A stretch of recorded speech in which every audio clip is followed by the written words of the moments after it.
তাওফীক ইল্লা বিল্লাহ।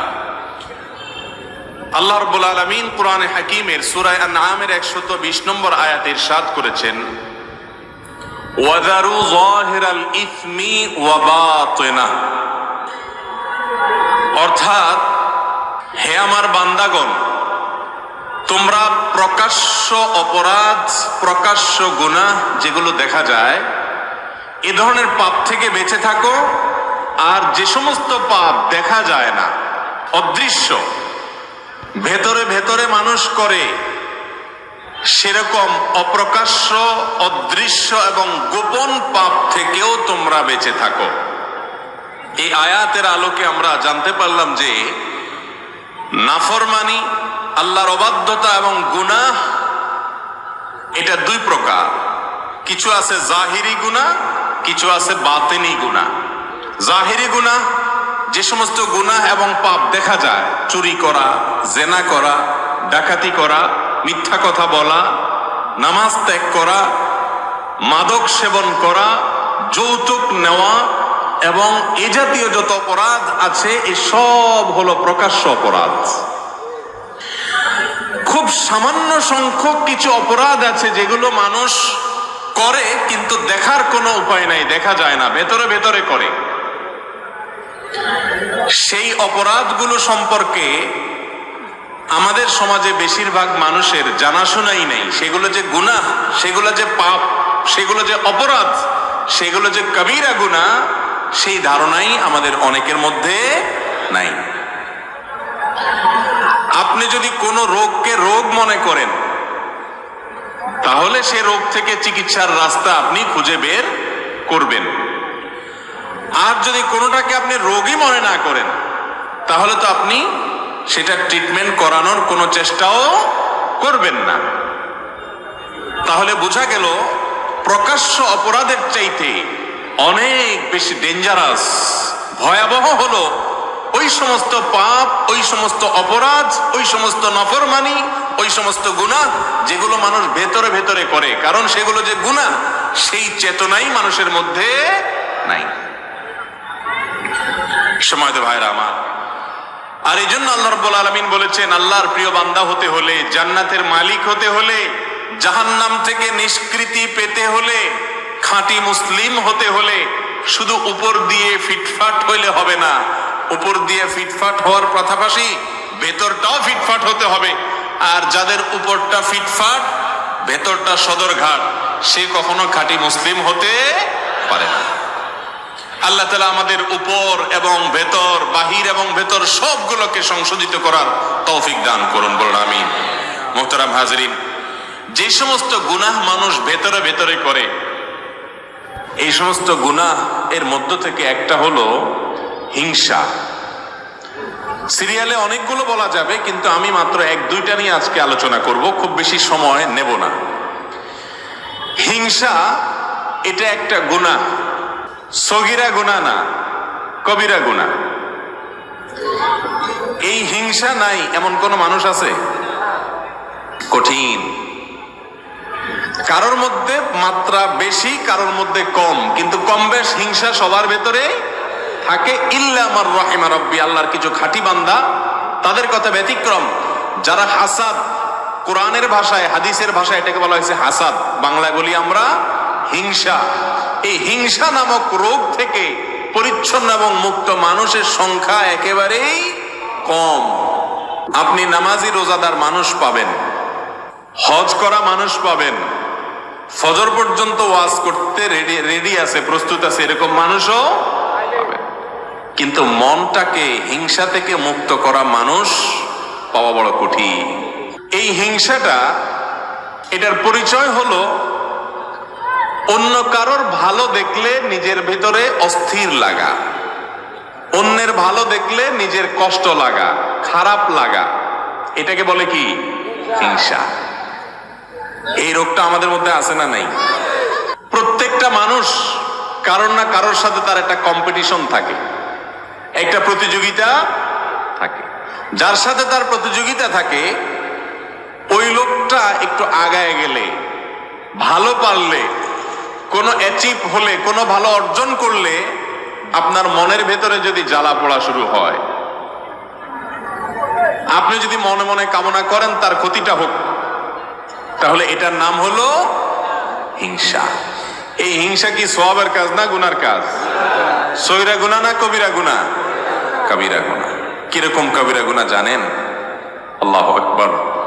রাসূল করিম সাল্লাল্লাহু আলাইহি ওয়াসাল্লামের বিভিন্ন হাদিস থেকে বোঝা যায় হিংসা মানুষের ভালো ভালো নেকামল গুলোকে ভেতরে ভেতরে, ক্যান্সার যেরকম ভেতরে ভেতরে মানুষকে শেষ করে দেয়, মানুষের নেকামল গুলোকে ভেতরে ভেতরে সব নষ্ট করে দেয়।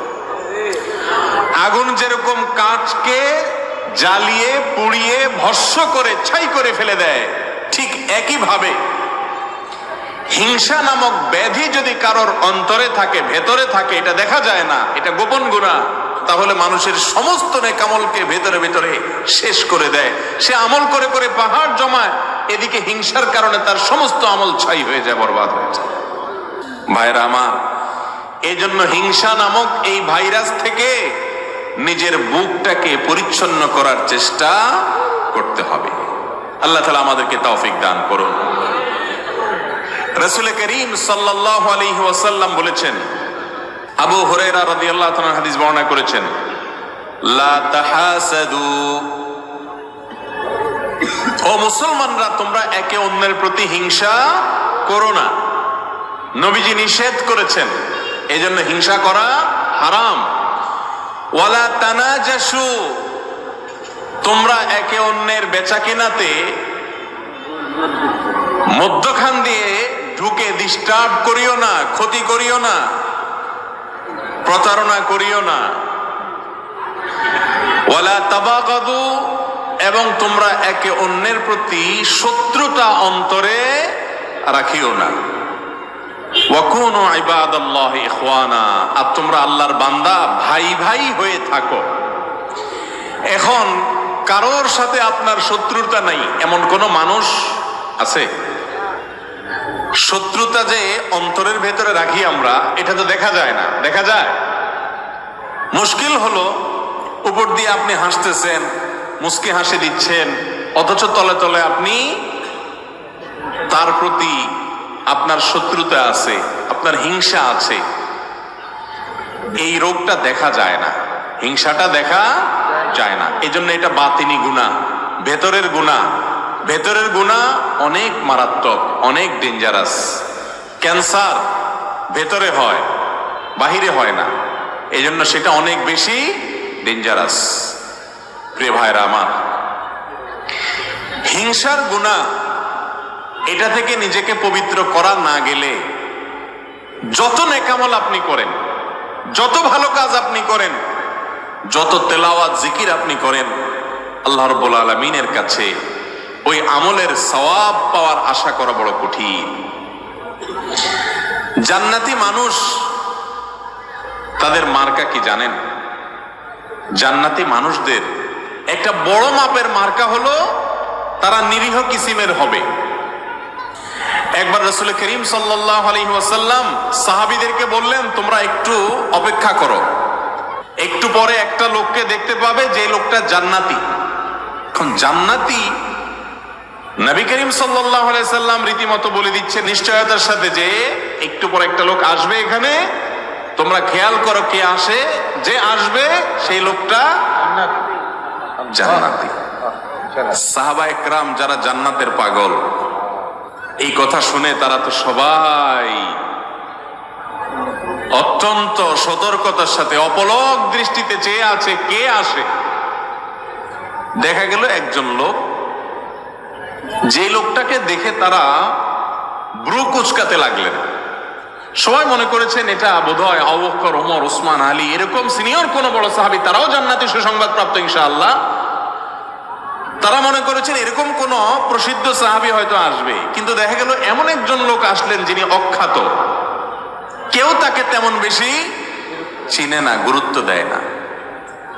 নবী করিম সাল্লাল্লাহু আলাইহি সাল্লামের এই কথা শোনার পর সাহাবায়ে কেরাম চিন্তা করলেন, নবীজি যেহেতু বলেছেন লোকটা জান্নাতি, তার মুখ থেকে সুসংবাদ পাওয়া, অতএব গুলি মিস হলে এটা তো মিস হতে পারে না, এই লোকটা তো জান্নাতি অবশ্যই হবে।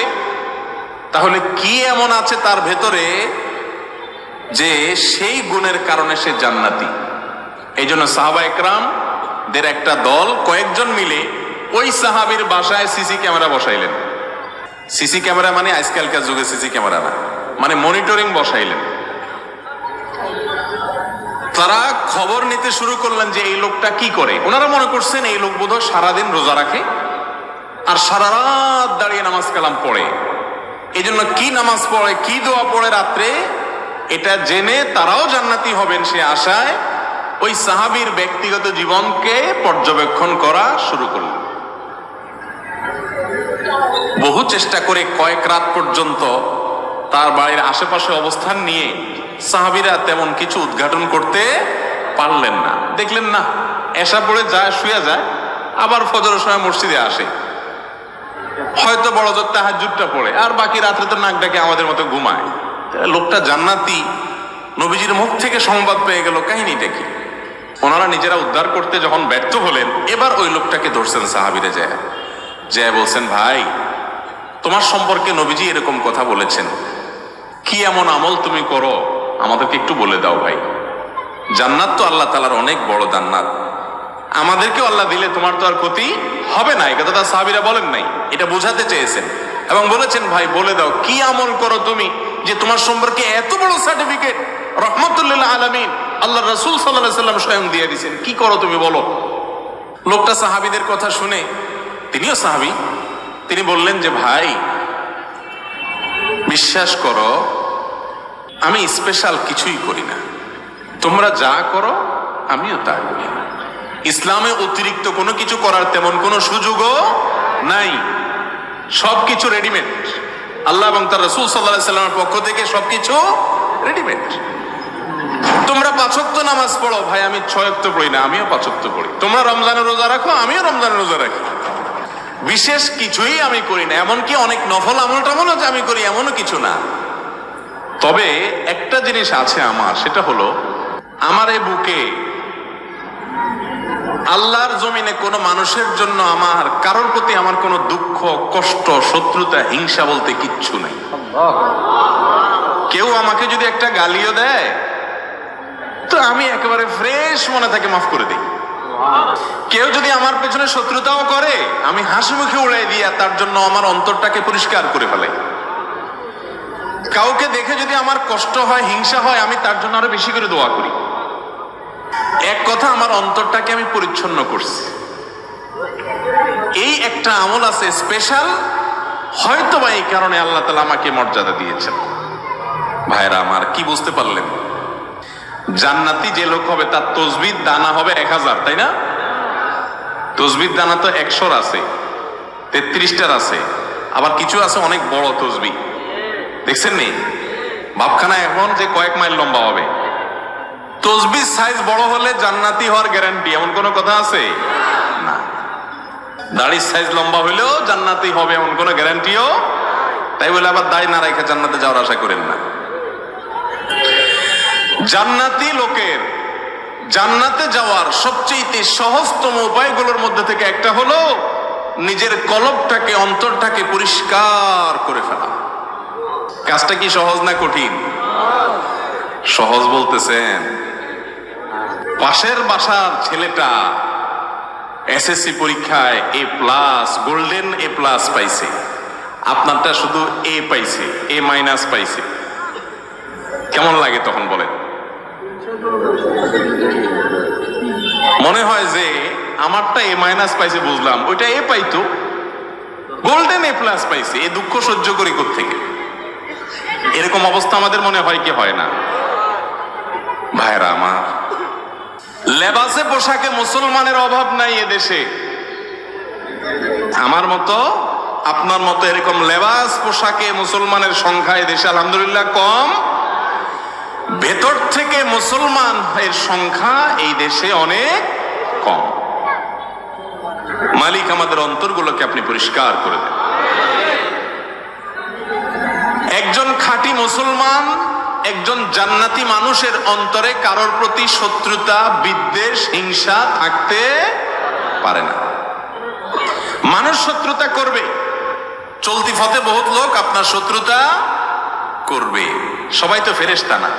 কিন্তু আপনার কাজ হলো সবার জন্য ক্ষমার দরজাটাকে একেবারে উন্মুক্ত করে দেওয়া।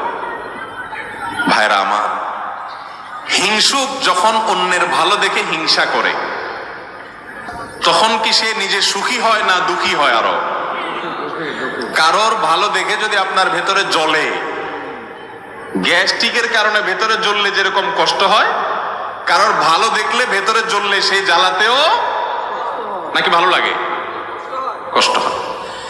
ইবলিস আপনার আমার এত জঘন্য শত্রু যে সে সব সময় আমাদের যেটাতে কষ্ট হয় সেদিকে নিয়ে যায়।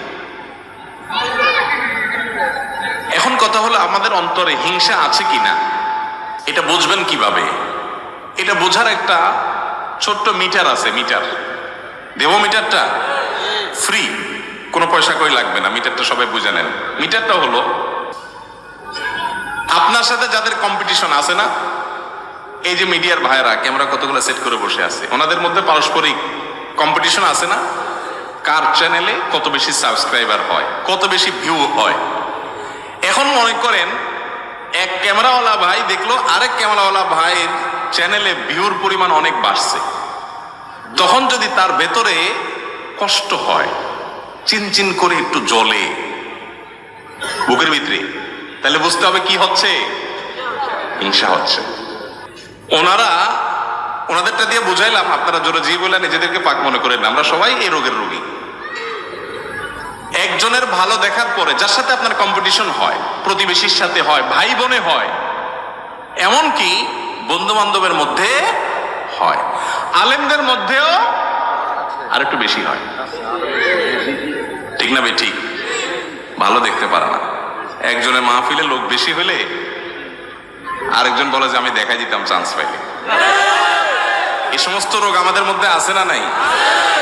আল্লাহু আকবার। ভাইরা আমার, এই হিংসা এত ডেঞ্জারাস ইবাদত, এত ডেঞ্জারাস অপরাধ, গুনাহ, যে এটা দেখা যায় না।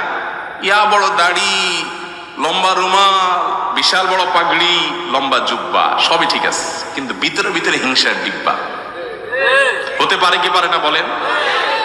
ভাইরা আমার, অন্যের ভালোর খবর শোনার পরে, কারোর ভালো দেখার পরে যদি ভেতরটা চিন করে জ্বলে ওঠে, তাহলে এই মিটার দিয়ে বুঝবেন যে আপনার অন্তরে কি আছে, হিংসা নামক রোগ আছে। এই রোগ অন্তরে থাকলে আপনি কখনো সুখী হতে পারবেন না। আরেকজনের ভালো দেখার পর যদি আপনার ভেতরে কষ্ট হয়, এর মানে হলো আপনার ভেতরে কুফরির দানা আছে। কিসের দানা? কুফরির দানা। কুফরি বুঝেন? আল্লাহ তাআলাকে অস্বীকার করা। কত ডেঞ্জারাস বিষয়। আল্লাহর অস্বীকারের দানা আছে আপনার ভিতরে। কিভাবে বুঝবেন? আল্লাহ রাব্বুল আলামিন যদি ওনাকে কোনো ভালো কিছু দেয়, অনেক ভালো কিছু দিলেন, এটা দিছে কে? আল্লাহ। আপনার যদি জ্বলে, আপনার যদি কষ্ট হয়, আপনার ভেতরে যদি অস্থিরতা লাগে, পেরেশানি লাগে, চিনচিন করে, হিংসা হয়, তার মানে আল্লাহর যে ফয়সালা, আল্লাহর যে বন্টন, আল্লাহ যে তাকে দিয়েছেন, আপনি আল্লাহর এই ফয়সালাকে মানতে পারতেছেন না। এটা এক প্রকারের অস্বীকৃতি না? এই জন্য বললাম, হিংসা এই রোগটি মূলত মানুষের অন্তরে কুফরির দানা থেকে সৃষ্টি হয়। আমরা হয়তো খেয়ালও করি না, সবাই কম বেশি রোগের রোগী। সৃষ্টি জগতে প্রথম অপরাধ কি হয়েছে জানেন? গোটা সৃষ্টি জগতে আল্লাহর প্রথম নাফরমানি কোনটা হয়েছে জানেন? কোন গুনাহটার শব্দ হয়েছে বলতে পারেন কেউ? হিংসা দিয়ে যেহেতু আলোচনা করতেছি, অতএব এটাই হবে। চালাক আছেন আপনারা? হ্যাঁ ভাই, আল্লাহ সৃষ্টি জগতে সর্বপ্রথম অপরাধ সেটা হলো এই হিংসা। মিস্টার ইবলিস যখন আল্লাহ তাআলা তাকে সিজদা করার নির্দেশ করলেন আদমকে, তার ভেতরে কি হয়েছে? হিংসা হয়েছে। খলাকতানি মিন নার ওয়া খলাকতাহু মিন তিন। তাকে মাটি থেকে তৈরি করছেন আল্লাহ, তাকে আমি সিজদা করব, এত মর্যাদার মাটির। হিংসা হয়েছে। এই হিংসার পরবর্তী গুনাহটা হয়েছে তাকাব্বুর, অহংকার। সেখান থেকে হয়েছে কুফরি। হিংসার মতো অপরাধ যেটাকে আমরা অপরাধ মনেই করি না, জেনাকে অপরাধ মনে করি, চুরিকে অপরাধ মনে করি, মাদককে অপরাধ মনে করি, নামাজ ছাড়াকে অপরাধ মনে করি, বেপরদাকে অপরাধ মনে করি, গালিগালাজকে অপরাধ মনে করি, মানুষ হত্যাকে অপরাধ মনে করি, কারণ এগুলো সব দৃশ্যমান। কিন্তু হিংসা নামক অপরাধ, যে অপরাধ ছোট কোনো অপরাধ নয়, আমল বিনাশী অপরাধ, সেটাকে আমরা অপরাধ মনে করি না। ভাইরা আমার, আজ থেকে আপনার বুকে নিজে হাত দিয়ে চিন্তা করবেন, কল্পনা করবেন, ভাববেন কারোর ভালো দেখলে আপনার জ্বলে কিনা। পারবেন না ইনশাআল্লাহ? যে যদি দেখেন যে হ্যাঁ কারোর ভালো দেখলে আপনার ভেতরে জ্বলে, তাহলে বুঝতে হবে আপনার ভেতরে হিংসা আছে, এটাকে নোট করে ফেলবেন। নোট করার পর প্রতিজ্ঞা করবেন যে এই হিংসা আমি দূর করব। দূর করা ভেরি ইজি। রোগ ধরাটা হলো মূল। আপনি যদি ধরতে পারেন যে আপনার অন্তরে অমুকের প্রতি হিংসা আছে, ওনার প্রতি হিংসা আছে, যদি আপনি ধরতে পারেন, তাহলে ইনশাআল্লাহ ট্রিটমেন্ট ভেরি ইজি। আমি ট্রিটমেন্ট বলতেছি একেবারে সহজ, কিন্তু আগে আপনাকে খুঁজে বের করতে হবে কার প্রতি আমার হিংসা হয়। খুঁজে বের করার পর দ্বিতীয় কাজ হলো চিন্তা করবেন, আমি যদি হিংসা করি তাহলে কেমন যেন আমি আল্লাহর ফয়সালাকে অস্বীকার করলাম। ঠিক না? ঠিক বলেন। আল্লাহ তাআলা পাশের বাসার আমার প্রতিবেশীর ছেলেকে মেয়েকে ভালো রেজাল্ট দিয়েছেন, এই দানটা তো আল্লাহর, তো আমার আল্লাহ দিয়েছেন, আমার যদি কষ্ট লাগে তার মানে আল্লাহর বন্টনটাকে আমি মানলাম না। ডেঞ্জারাস ব্যাপার, কুফরি। এটা মানুষকে আস্তে আস্তে ওই ইবলিসকে যেরকম কাফের বানিয়ে দিয়েছে, আস্তে আস্তে মানুষকে কুফরি পর্যন্ত নিয়ে যায়। এই কথার যখন চিন্তা করবেন তখন ইনশাআল্লাহ নিজের ভেতরে হিংসা দূর হওয়ার প্রাথমিক পদক্ষেপ চলে আসবে, যে এটা তো আল্লাহর বন্টন, আমি হিংসা করে কি লাভ হবে। হিংসুক হিংসা করে পৃথিবীর কারোর কোনো ক্ষতি করতে পারে না। বরং আপনি কি করবেন, ওই মালিকের সাথে কথা বলা শুরু করবেন। বলবেন, মালিক তুমি তাকে দিয়েছ, তোমার ভান্ডারে তো কোনো কমতি নাই, তাকে দিয়েছ তার জন্য আমার কোনো কষ্ট নাই, আরো দাও, কিন্তু আমাকেও দাও সাথে মালিক। ব্যাস, এটার নাম হলো গিবতা, বাংলা বলে ঈর্ষা। এটা খারাপ না, এটা জায়েজ আছে। কারোর ভালো দেখছেন, দেখার পরে বললেন যে আল্লাহ তাকে আপনি দিয়েছেন, এটা নিয়ে আমার আপত্তি নেই মালিক, আপনি সিদ্ধান্ত নিয়েছেন দেওয়ার, অতএব নিশ্চয়ই এর ভেতরে কল্যাণ আছে, আপনার ফয়সালার প্রতি আমার কোনো অভিযোগ নাই মালিক, তাকে দিয়েছেন আরো দেন, আমাকেও দেন। হলো কি? ঈর্ষা। এই ঈর্ষাটা হিংসার মতো নিন্দনীয় বা খারাপ না। যদি আপনার মনের ভেতরে কারোর প্রতি হিংসা হয়, আল্লাহর কসম করে বলতেছি, পরীক্ষা করে দেখেন, নিজের ভেতরে অ্যাপ্লাই করে দেখেন, প্রয়োগ করে দেখেন। যদি আপনি হিংসার রোগ ধরতে পারেন যে অমুকের উন্নতিতে আমার ভেতরে জ্বালা পড়া শুরু হয়েছে, এরপরে আল্লাহর সাথে যদি কথা বলেন, আল্লাহ ওনাকে দিয়েছেন ভালো কথা, আমি আপনার নাখান্দা গোলাম, আমার হয়তো উপযুক্ততা নাই, তার হয়তো কোনো গোপন ভালো আমলের কারণে তাকে দিয়েছেন, আল্লাহ আমাকেও দেন।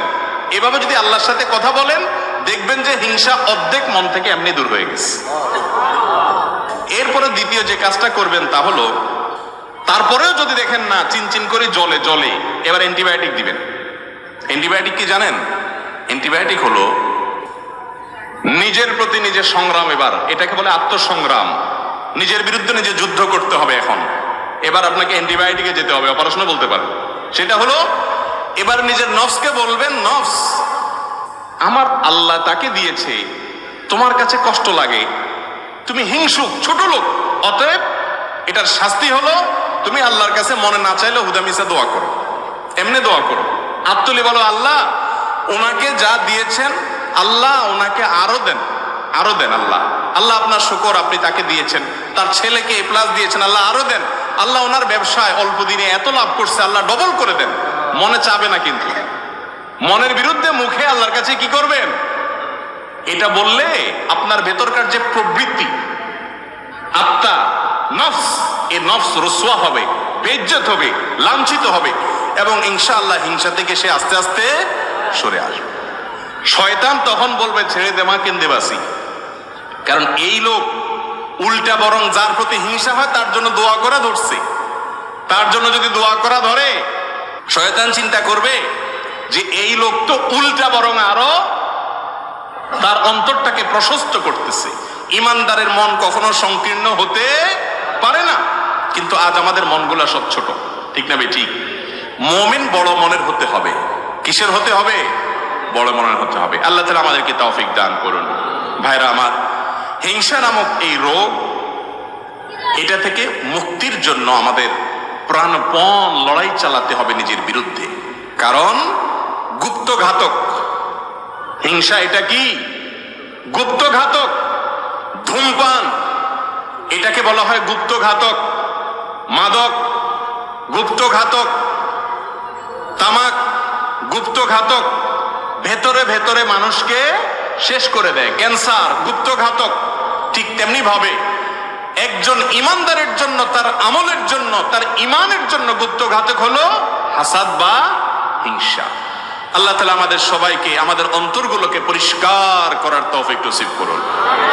ভাইরা আমার, কারোর প্রতি যখন হিংসা হবে, আপনি যখন নিজের বিরুদ্ধে সংগ্রাম করে হিংসাটা দূর করতে পারবেন, একটু চেষ্টা করলে দেখবেন যে দূর হয়ে গেছে ইনশাআল্লাহ। দূর হয়ে গেলে দেখবেন আপনার মনের ভিতরে শান্তি আসবে। ওনার উন্নতি দেখলে আর কষ্ট হবে না, তখন কি হবে? শান্তি আসবে। মনে হবে যে আল্লাহ ওনাকে দিয়েছেন, দেখ, আল্লাহ তো অভাব নেই, আমাকেও দেখ। এটা যখন করবেন তখন আল্লাহ তাআলা আপনাকেও ইনশাআল্লাহ দিবেন। আর যদি হিংসা করেন তাহলে ওনাকে আল্লাহ দিছে, আল্লাহ হিংসুককে কোনোদিন দেয় না। আপনাদের সমাজে আপনারা একটু ডানে বামে খেয়াল করে দেখেন, যারা হিংসা করে আল্লাহ রাব্বুল আলামিন হিংসুকদেরকে কখনো দেন না। ওইগুলা জ্বলে পুড়ে খাসিরাত দুনিয়া ওয়াল আখিরাহ, আমসালা দুইটাই চলে যায়। দুনিয়া আখিরাত দুইটাই বরবাদ হয়ে যায়। হিংসা করে কোনো লাভও হয় না, আর ভেতরে ভেতরে জ্বলে জ্বলে আরো শেষ হয়, ঠিক না বেঠিক? হিংসা করলে কি মনে শান্তি লাগে? কথা বলেন। কারোর প্রতি হিংসা হলে কি নিজের মনে শান্তি লাগে? মনে অস্থিরতা লাগে না? অতএব কারোর প্রতি হিংসা করবেন না আপনার নিজের স্বার্থে। কার স্বার্থে? কারণ হিংসা ছাড়লে আপনার আরাম হবে, আর হিংসা করলে আপনার ব্যারাম হবে, কষ্ট হবে, দুঃখ বাড়বে, জ্বালা শুরু হবে, হার্ট অ্যাটাকও করতে পারেন, ঠিক না বেঠিক? আল্লাহ তাআলা আমাদের সবাইকে অন্তরের এই গুনাহ এবং অপরাধ থেকে বেঁচে থাকার তৌফিক দান করুন।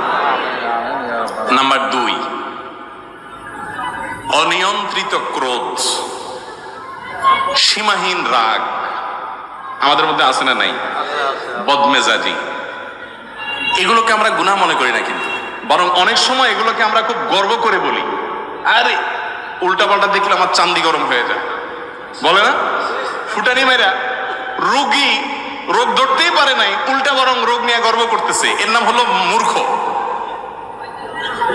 বদমেজাজ, হটমেজাজ, কথায় কথায় রাগ নিয়ন্ত্রণের বাইরে চলে যায়।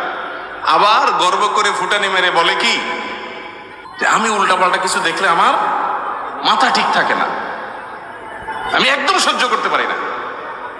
এই টাইপের কথা যারা বেশি বলে, এদের দেখে নিজের অপকর্মগুলো খুব ঠান্ডা মাথায় সে সহ্য করে দেয়। আরেকজনেরটা দেখলে তার চান্দি কি হয়ে যায়? গরম হয়ে যায়। রোগী, এর নাম হলো কি? রোগী। নামাজ পড়ে, রোজা রাখে, দাড়ি টুপি আছে, জুব্বা পাগড়ি আছে, পাঞ্জাবি আছে, সবকিছু আছে, কিন্তু তার চরিত্র হলো সে বদমেজাজ। এই কখনো ভালো মুসলমান হতে, এটাও একটা রোগ, এটাও একটা রোগ। এই রোগটা ভেতরে থাকে, কিন্তু এটা সিমটম বাহির হয়ে যায়। রাগ হইলে প্রকাশ হয় না, প্রকাশ হয় বাহিরে, কিন্তু রোগের ঠিকানা কোথায়? ভেতরে, অন্তরে, বাতিনি গুনাহ। আল্লাহ রাব্বুল আলামিন কোরআনে কারীমে বলেছেন, ওয়াল কাযিমিনাল গায়যা ওয়াল আফিনা আনিন নাস ওয়াল্লাহু ইউহিব্বুল মুহসিনিন। যারা নিজেদের ক্রোধ, রাগ, গোসাকে যারা হজম করতে পারে, কন্ট্রোল করতে পারে, নিয়ন্ত্রণ করতে পারে, এবং মানুষ ভুল ত্রুটি করলে যেখানে সেখানে চেতে যায় না, রাগ হয়ে যায় না, ক্ষমা করতে জানে মানুষকে। আল্লাহু ইউহিব্বুল মুহসিনিন। আর যারা মানুষের প্রতি অনুগ্রহ করে, আল্লাহ তাআলা তাদেরকে, এই লোকগুলোকে আল্লাহ তাআলা ভালোবাসেন। তাহলে আল্লাহর প্রিয় পাত্র হতে হলে বদমেজাজ ছাড়তে হবে, বদমেজাজ ছাড়তে হবে। আমরা সাধারণত মনে করি যারা খুব রাগী হয় এরা বোধহয় খুব বাহাদুর কিসিমের, তাই না? খুব মারাত্মক রাগ উঠলে একেবারে লাল হয়ে যায়, সব এলোমেলো করে ফেলা। আমরা মনে করি যে লোকটা বোধহয় বাহাদুর কিসিমের। আপনারা আমাদের প্রিয় নবী সাল্লাল্লাহু আলাইহি সাল্লামের মূল্যায়ন শুনলে হেসে দিবেন, হুবহু উল্টা। সাহাবীরা একবার কোথাও দেখলেন যে দুজন কুস্তি লাগছে, একজন খুব পলোয়ান কিসিমের, সে বারবার তার প্রতিপক্ষকে একেবারে চিৎপটাং করে কাজ করে ফেলে দিচ্ছে, তার সাথে কে পারে উঠতেছে না কোনোভাবে। তখন সাহাবীরা বলেছে মাশাআল্লাহ, সেদিন খুব শক্তিশালী লোকটা। নবী করিম সাল্লাল্লাহু আলাইহি সাল্লাম তখন সাহাবীদেরকে বলেছেন যে আরে না, তোমরা এই লোকটাকে খুব শক্তিশালী মনে করছো, আসো আমি দেখাই এর চেয়ে শক্তিশালী লোককে। তখন নবী সাল্লাল্লাহু আলাইহি সাল্লাম বলেছেন আলা আদুল্লুকুম মান হুয়া আশাদ্দু মিনহু, এই লোকের চাইতে আরো শক্তিশালী মানুষের কথা বলবো না তোমাদেরকে আমি? দেখবা? সাহাবে ওই আসলে অবশ্যই দেখান কে সেই লোক যে এর চাইতে বড় ফলোয়ার আছে আমাদের এই মদিনা শহরে, কে সে? তখন নবী করিম সাল্লাল্লাহু আলাইহি সাল্লাম বলেছেন রজুলুন যালামাহু রাজুলুন, এক ব্যক্তি তার প্রতি কেউ জুলুম করেছে। রিকশাওয়ালা আপনার গায়ের উপরে রিকশাটা লাগাই দিছে অসতর্ক হয়ে। একজন সাধারণ মানুষ আপনার পাও দিয়া পায়ের উপরে পাড়া দিছে, আপনাকে কষ্ট দিছে, জুলুম করছে। আপনি চাইলে কষায়ানে একটা দিয়ে দাঁতগুলো সব ফেলে দিতে পারেন, এই ক্ষমতা আপনার আছে। কিন্তু ফাকাজা মাগায়েজা,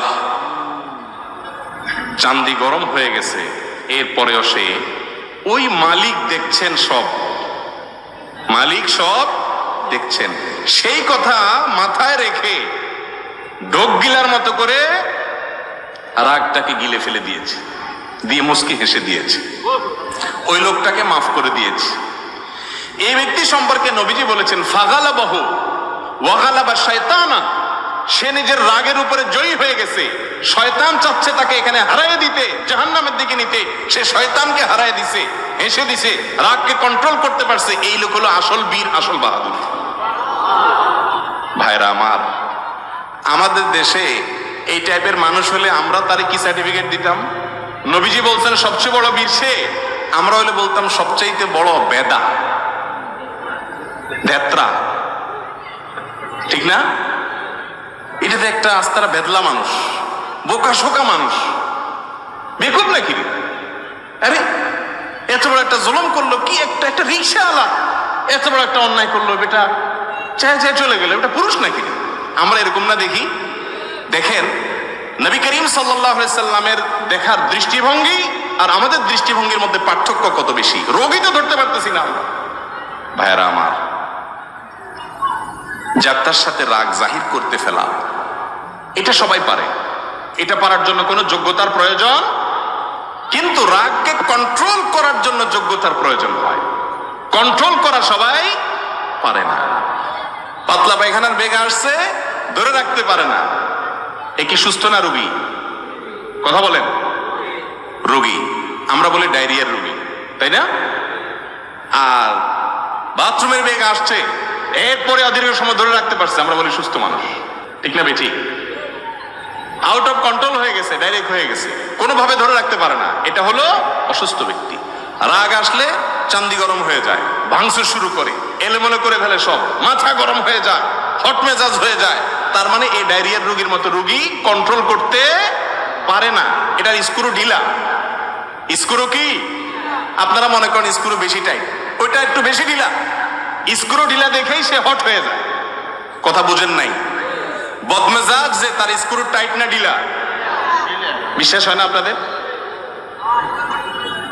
কারণ স্ক্রুটা যদি টাইট থাকতো তাহলে তার কন্ট্রোলিং পাওয়ার থাকতো, সাথে সাথে ব্রেক দিতে পারতো, যেখানে সেখানে রাগ দেখাইতো না। ভাইরা আমার, এই রোগটা আজকাল অনেক বেশি। বড়রা তো বড়রা, ছোট বাচ্চা কাচ্চা, 3 বছরের 4 বছরের বাচ্চা কাচ্চা যেগুলো আছে, সব অভিভাবকদের একটাই কথা, মারাত্মক রাগী, ঠিক না ভাই? ঠিক। বাপ মা আবার এমন স্টাইলে বলে, মনে হয় যে খুব গর্বিত, ঠিক না?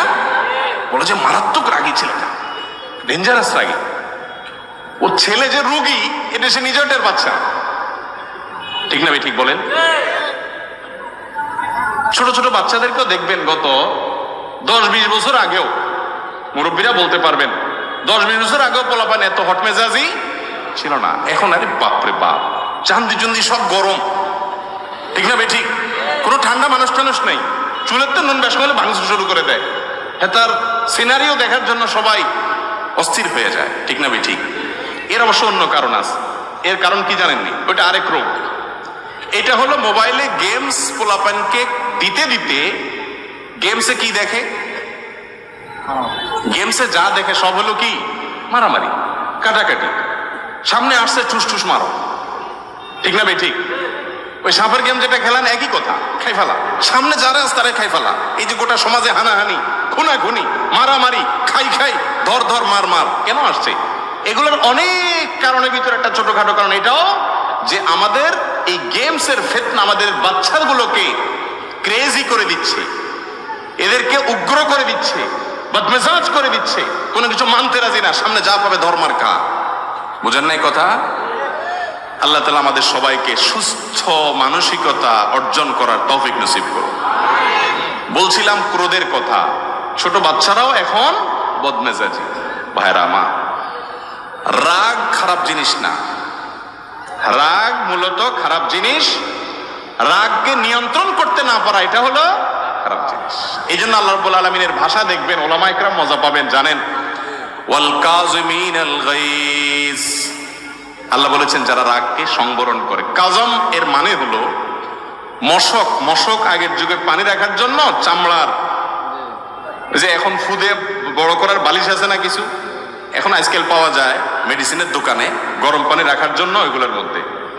তো এটার মধ্যে হট ওয়াটারের যে ব্যাগ, এই ব্যাগের মধ্যে পানি রাখলে সেটা যাতে বের না হয়, এটা যেন সিবিটিভি ভালো করে আটকানো, এটাকে বলা হয় কাজম, নিয়ন্ত্রণ করা, কন্ট্রোল করা।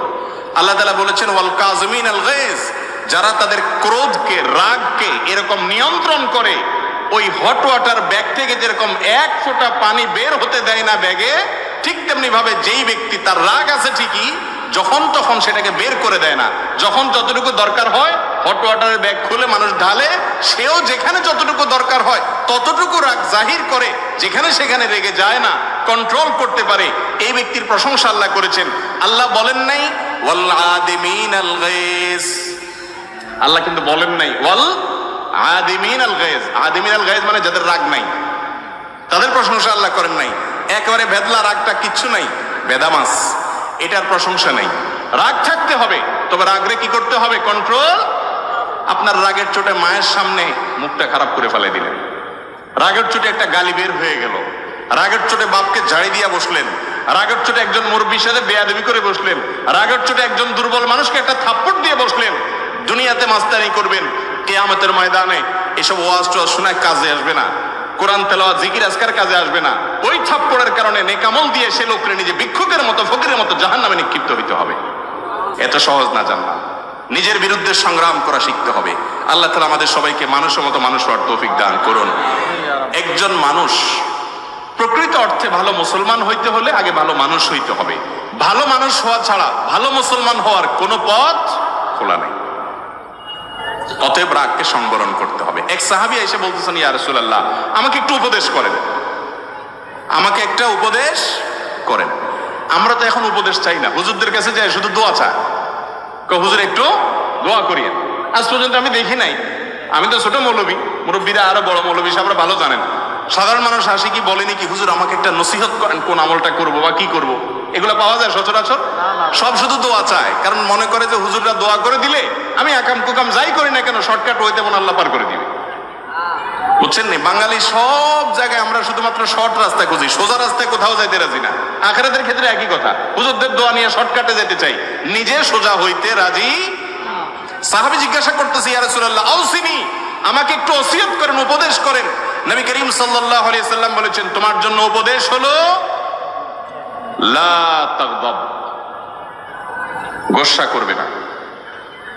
সাহাবী চিন্তা করলেন, আরে কি একটা কথা হলো, এটা একটা আমল হলো নি, গোসা করো না, তুমি এতবার সুবহানাল্লাহ বলিও, এই দোয়াটা পড়িও, এরকম কিছু হয়তো হবে।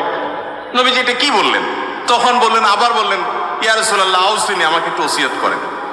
নবী করিম সাল্লাল্লাহু আলাইহি সাল্লাম আবারও তাকে বললেন, দ্বিতীয় দফায়ও তোমার জন্য ওসিয়ত হলো লা তাগদাব, গোসা করবা না।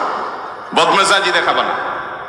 আবার ওসিয়ত চাইলেন, একই ওসিয়ত করলেন, কারণ নবীজি বুঝতে পেরেছেন যে এই রোগটার মধ্যে বদমেজাজির রোগ আছে, এই জন্য তাকে ওই ট্রিটমেন্ট দিছে। অন্য একটা হাদিসে আছে রাসূল করিম সাল্লাল্লাহু আলাইহি ওয়াসাল্লাম একজনকে বলেছেন, লা তাগদাব ওয়ালাকাল জান্নাহ, রাগ করো না, জান্নাত তোমার। সুবহানাল্লাহ। রাগ করো না, জান্নাত তোমার। ভাইরা ভাই, যত সহজে বলে ফেললাম, একটু চিন্তা করেন তো কথাটা কত ওজনী।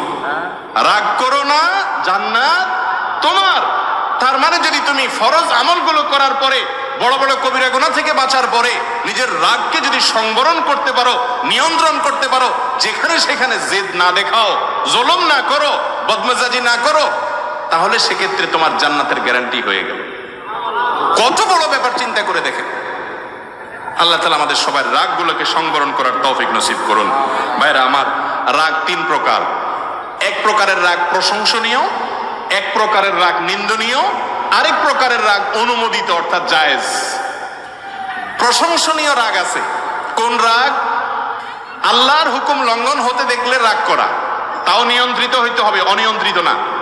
ছেলে নামাজ পড়ে না, মা বাপ তুলে গালি দিলেন, এ রাগ কি প্রশংসনীয় হবে? ছেলে নামাজ পড়ে না, চোখ মুখ লাল হয়ে যাবে, রাগান্বিত হয়ে যাবেন, এটা প্রশংসনীয়। কিন্তু রাগান্বিত হয়ে যদি মুখ দিয়ে গালি বাইর হয়ে যায়, তাহলে শেষ, অনিয়ন্ত্রিত হয়ে গেল, ডায়রিয়ার রোগী। কথা বুঝতে পারছেন? অতএব রাগকে নিয়ন্ত্রণ করার মধ্যে প্রশংসা, রাগ করলে প্রশংসনীয় তখন রাগ হবে যেই রাগ হবে আল্লাহর কোন নির্দেশ লঙ্ঘন বলে। প্রিয় নবী করিম সাল্লাল্লাহু আলাইহি সাল্লাম কখনো সাধারণত রাগ করতেন না। একবার সাহাবা একরাম যে কোনো একটা মামলায় নবী করিম সাল্লাল্লাহু আলাইহি সাল্লাম রায় ঘোষণা করবেন বা করছেন, দণ্ড ঘোষণা করেছেন। যার জন্য দণ্ড ঘোষণা করছেন, অন্যরা বুদ্ধি করে সম্ভবত ওসামা ইবনে যায়েদ রাদিয়াল্লাহু তাআলাকে পাঠাইছেন যে তুমি একটু সুপারিশ করো রাসূলের কাছে যায়। রাসূল আকরাম সাল্লাল্লাহু আলাইহি সাল্লাম এই কথা শুনে অগ্নিশর্মা হয়ে গেলেন, তার মুখ লাল হয়ে গেল রাগে। আল্লাহর নির্দেশ আমি বাস্তবায়ন করছি, আল্লাহর শাস্তি দণ্ডের ঘোষণা দিয়েছি, আমাকে এই জায়গায় এসে সুপারিশ করতেছো তোমরা? আল্লাহর দণ্ড থেকে সরে যাবো আমি? তার মানে আল্লাহর আদেশের বিরুদ্ধে কেউ যাবে, এই কথা শুনলে চোখের সামনে দেখলে রাগ হয়ে যেতেন কিনে, কিন্তু রাগে লাল হয়ে যেতেন, কাউকে খারাপ কথা বলতেন। এখন তো রাগ হইলে এক নম্বরের কাজ হলো গালি, আর যদি গায়ে একটু জোর থাকে তাহলে হাত। ঠিক না বেঠিক? ভাইরা আমার, এই দাপট সারা জীবন থাকবে না। যুবক ভাইরা আমার, এই শক্তি সারা জীবন থাকবে না। যৌবন কালটা ভাইরে ওয়ান টাইম, জীবনে একবার আসে, চলে যায়, আর আসবে না। যৌবন কালে জুলুম করবেন, পশুর মতো আচরণ করবেন, সমাজে বিশৃঙ্খলা করবেন, অশান্তি করবেন, সন্ত্রাস করবেন, মানুষকে কষ্ট দিবেন, বদমেজাজি দেখাবেন, গায়ের জোর খাটাবেন, মাস্তানি করবেন, প্রভাব খাটাবেন। আল্লাহ রাব্বুল আলামিন সবকিছু দেখছেন। ছাড় দেন কিন্তু ছেড়ে দিবেন না। ছাড় দেন আমার মালিক, কিন্তু ছেড়ে দিবেন না। সাবধান। প্রশংসনীয় রাগ হলো আল্লাহর হুকুম নষ্ট হতে দেখলে, অন্যায় দেখলে রাগ করা। তবে সবচেয়ে বেশি রাগ করবেন নিজের বিরুদ্ধে।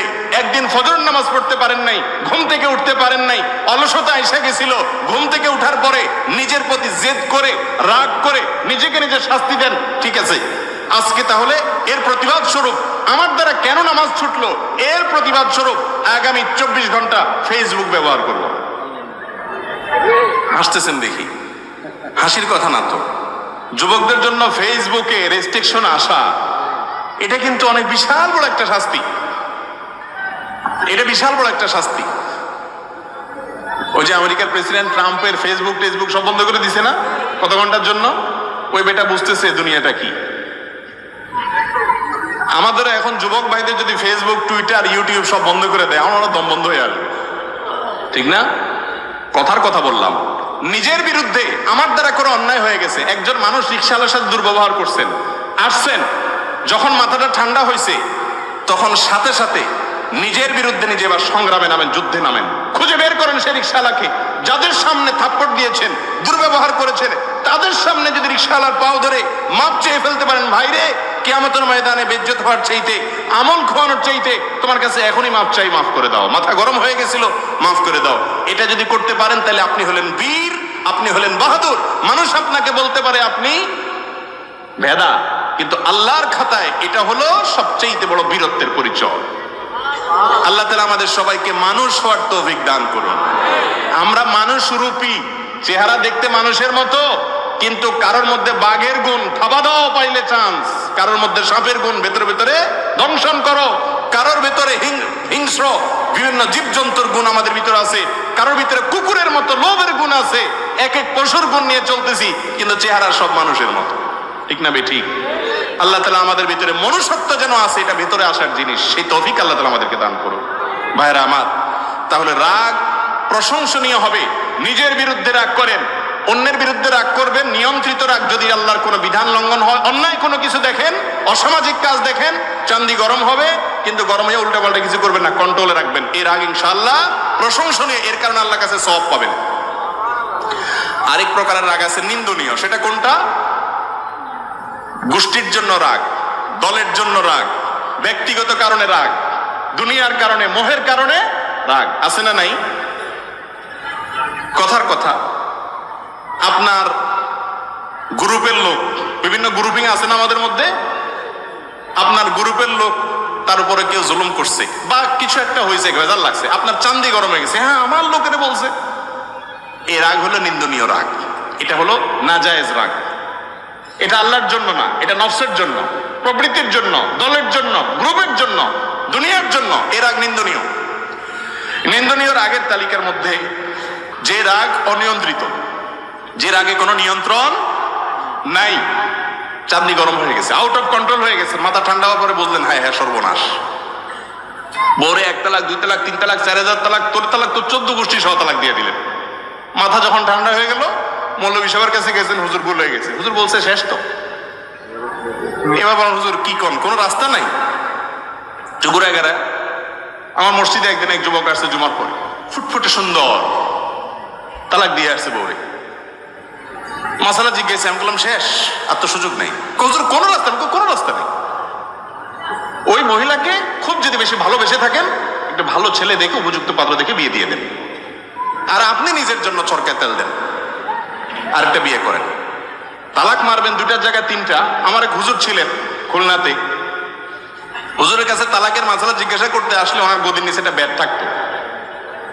সরকারি অফিসার আসছে না কোনো ব্যবসায়ী আসছে, এসব দেখা দেখি নাই। চোখ বন্ধ করে আগে উড়াদুড়া মায়ের তালাকের মাসালা পরে ধুমসে আগে মায়ের দিয়া হুজুর হাঁফায় উঠলে এরপর ব্যাটটা থেকে ক এবার ক মাসালা।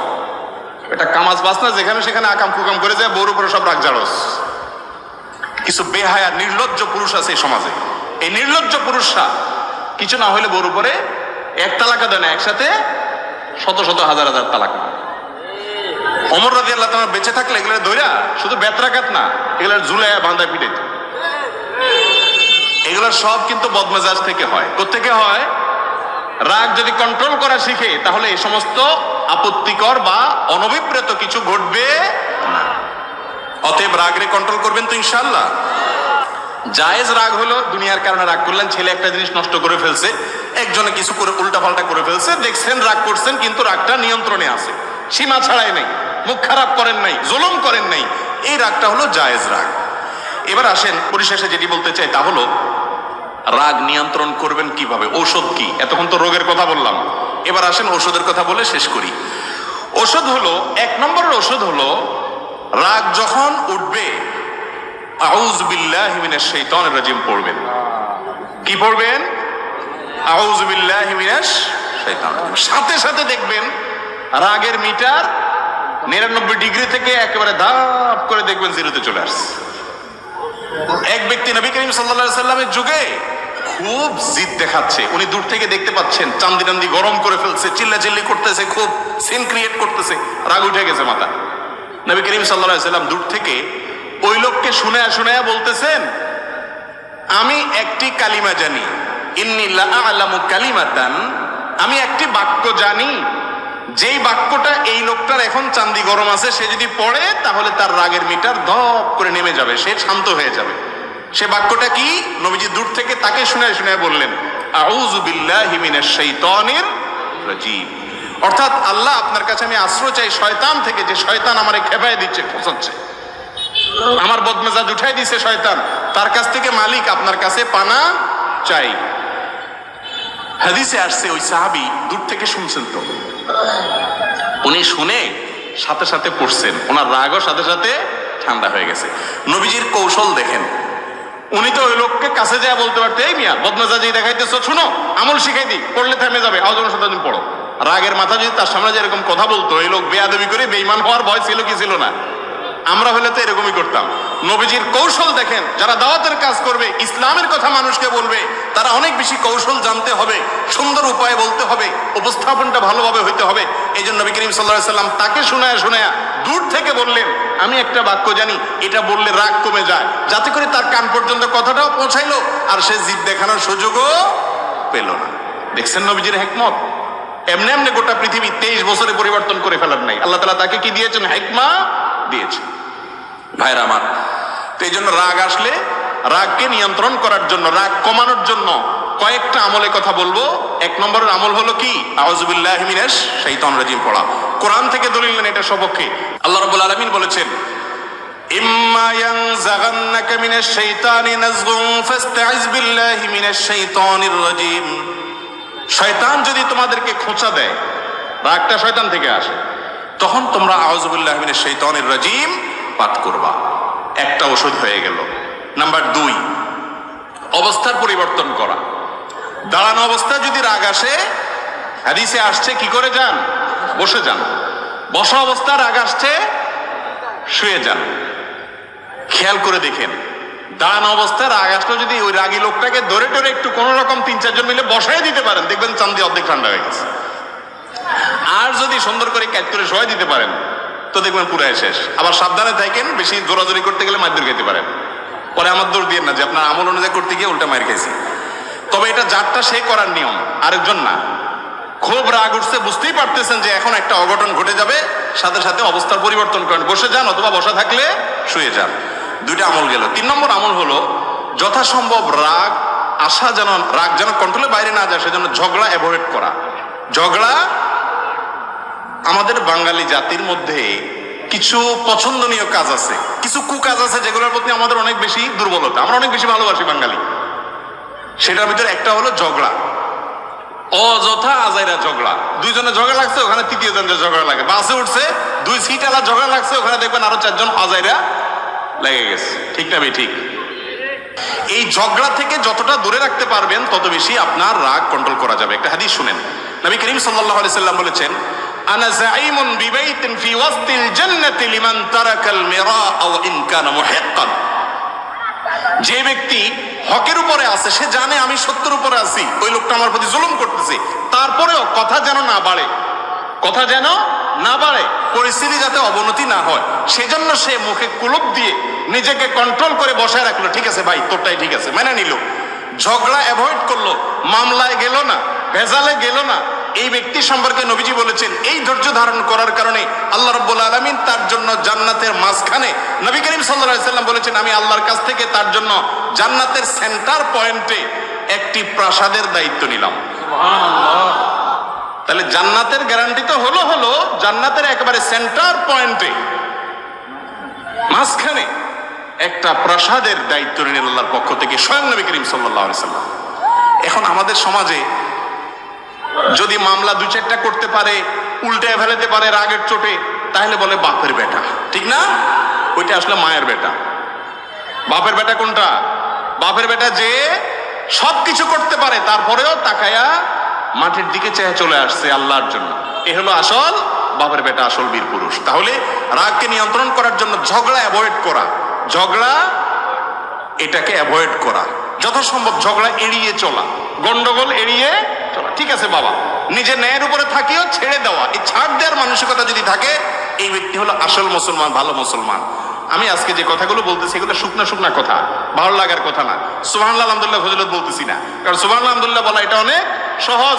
কিন্তু কারোর সাথে ঝগড়া লাগছে, বাবা তোরটাই ঠিক আছে, আমি গেলাম, থাক, মাপ চাই, নিজে সাইড কেটে চলে যাওয়া, এটা কিন্তু সুবহানাল্লাহ বলার মতো সহজ কাজ না। কোরআন খতম করা সোজা, এই কাজটা অনেক কঠিন। আল্লাহ আমাদের তৌফিক দান করুন। 4 নম্বর আমল হলো ওযু করা। 4 নম্বর আমল কি রে ভাই? ওযু করা। নবী করিম সাল্লাল্লাহু আলাইহি সাল্লাম বলেছেন, ইন্নামাল গাদাবু মিনান নারি ওয়াশ শাইতান। রাগ এটা আগুন থেকে আসে। রাগ উঠলে দেখবেন শরীর গরম হয়ে যায়, হট হয়ে যায় না? বেশি রাগ উঠলে দেখবেন যে শরীরে হাত দিলে মনে হয় যে টেম্পারেচার অনেক বেশি, মনে হয় জ্বর আসছে। আসলে জ্বর আসে নাই, এটা আগুন থেকে আসে শরীরের মধ্যে। নবী করিম সাল্লাল্লাহু আলাইহি ওয়াসাল্লাম বলেছেন মানুষের ভিতরে জেদ, রাগ, এটা আগুন থেকে আসে, শয়তান থেকে আসে। আর আগুন এবং শয়তানকে নেভানোর জন্য পানি ব্যবহার করতে হয়, অর্থাৎ ওযু করতে হয়। যত রাগ আসুক না কেন, কষ্ট করে যদি একটু ওযু করে ফেলেন, দেখবেন ইনশাআল্লাহ রাগে পানি ঢেলে গেছে। কথা কি বুঝাতে পারছি?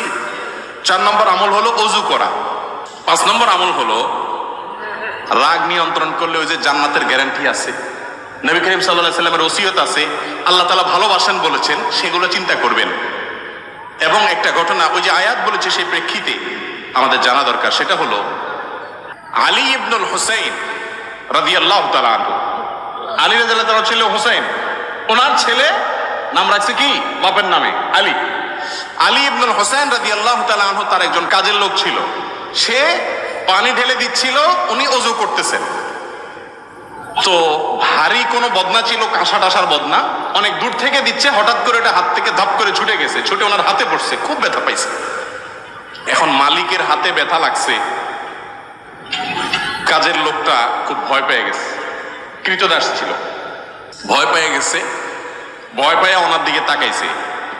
এখন হযরত আলী উনি তার দিকে তাকাইছেন, হয়তো একটু শাসন করবেন বা বলবেন একটু খেয়াল করো, এত বেদিশা কেন, পড়লো কেন, একটু মনোযোগ দাও না কেন। এর আগের যুগের কৃতদাস দাসীরা, কাজের লোকরা অনেক কোরআন হাদিস জানতো, সাথে সাথে আয়াত পড়ে শোনাইতেছে, ওয়াল কাযিমিনাল গায়জ।